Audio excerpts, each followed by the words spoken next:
शुक्रिया जनाब स्पीकर। वो कहते हैं कि तू इधर उधर की न बात कर, ये बता कि काफिला क्यों लूटा। तो इधर उधर की न बात कर, ये बता कि काफिला क्यों लूटा। मुझे रहजनों से गिला नहीं, तेरी रहबरी का सवाल है। जनाब स्पीकर, अभी एक मुअज़्ज़ज़ रुकन ने बात की खैबर पख्तूनख्वा के हवाले से। फर्क ये है कि एक तरफ अगर एक में अमेंडमेंट होती है तो मेरा कायद इमरान खान खड़ा होते हैं और वो कहते हैं कि मैं एहतिसाब की राह में किसी को भी रुकावट नहीं बनने दूंगा, और वो अमेंडमेंट वापस ली जाती है। दूसरी तरफ जब सुप्रीम कोर्ट में 12 केसेस जमा होते हैं करप्शन के, उस पे शोर सुनाई देता है। केसेस किसके हैं? मियां मोहम्मद नवाज शरीफ जो कि इस वक्त के प्राइम मिनिस्टर है, मियां शहबाज शरीफ जो कि वजीर आला पंजाब है, इसाक डार जो कि फाइनेंस मिनिस्टर है, और उसके बाद आपको याद होगा कि यही वजीर खजाना जो आज के हैं, उन्होंने एफिडेविट लिख के दिया था कि मैं मनी लॉन्ड्रिंग करता था। किसके लिए करता था? नवाज शरीफ के लिए। तो इससे बड़ी बात क्या हो सकती है? जब मेट्रो का नाम आया नहीं, और जब वहां पे मेरा ख्याल है जब वो हाउस में होंगे, हमारे जो मेंबर्स हैं उनकी हमें बात तब करनी चाहिए जब वो हाउस में हो, ताकि वो जवाब भी दे सकें। स्पीकर साहब, या तो ये पास प्रैक्टिस भी रही है, तो इसलिए मैं डिस्करेज करता हूं मेंबर्स की प्रेजेंस में ये बात की जाए। स्पीकर साहब मेंबर तो मियां मोहम्मद नवाज शरीफ साहब भी है। आप फीता यहाँ पे लगवा दे, फीता काटने के लिए वो आ जाएंगे, वैसे तो वो आती नहीं है। आपने सोलर पैनल के वो इनॉग्रेशन करवाना था, जी, आप बात अपनी कंप्लीट कीजिए जी।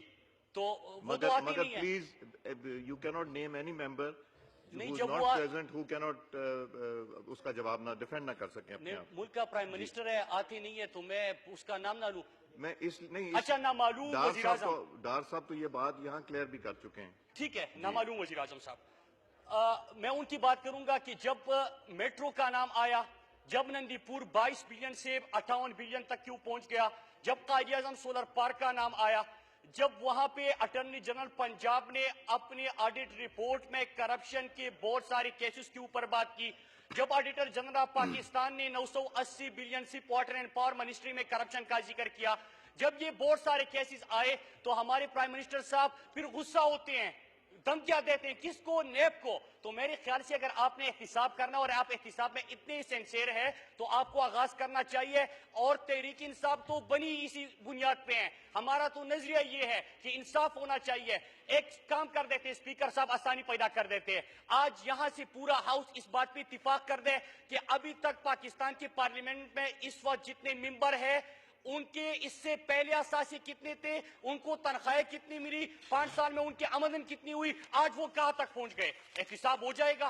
कहते हैं कि सबूत नहीं होता, इससे बड़ा सबूत क्या हो सकता है? कि आप यहां पे थे, आपने मुआहिदा किया, सऊदी अरब चले गए, कहते हैं कि हमारे पास कुछ नहीं है, पहले 5000 रुपए टैक्स दिया, फिर उसके बाद जद्दा में महल बना दिया, जद्दा में स्टील मिल बना, फिर लंदन में असासी बने। ये पाकिस्तान के आवाम का पैसा है, वो वापिस आना चाहिए। और एक चीज जो थैंक यू नहीं, पॉइंट ऑफ ऑर्डर पे तकरीर नहीं होती। Point of order is short and precise. नहीं, you spoken for more than I think, ये तकरीर नहीं होती। प्लीज जी, एक जी बात करें मुराद सईद साहब। स्पीकर साहब, आज बात होनी चाहिए थी कि यहाँ पे बड़े बड़े दावे हुए थे कि हम आर्टिकल 6 का मुकदमा चलाएंगे। हमने कहा कि आर्टिकल 6 का मुकदमा चलाना है तो पूरा आर्टिकल 6 को लागू किया जाए। एक वजीर साहब ने कहा कि अगर मुशर्रफ चला गया तो मैं रिजाइन कर दूंगा।